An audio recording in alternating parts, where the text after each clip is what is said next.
So YouTube, I don't know why Ford puts a fuel pump control module above the spare tire, but you can see what the corrosion has done to it. Now I didn't know it was in this condition until I backed my truck into the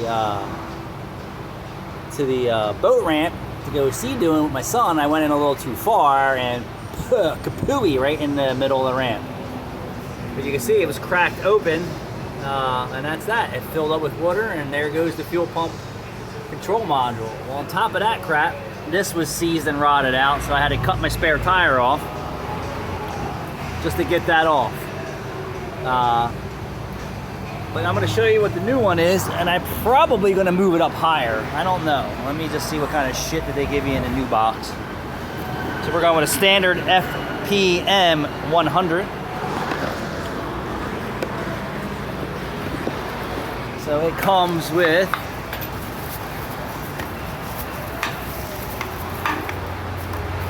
new standoffs, vibration proof, but you can see it's not very sealed. Crazy. Crazy, crazy, crazy. I'm gonna figure out a better location for this, and then I'm gonna fill it with silicone to help keep moisture out of it. But I suspect that's my culprit right there.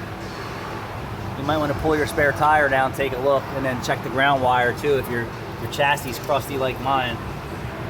Thanks for watching.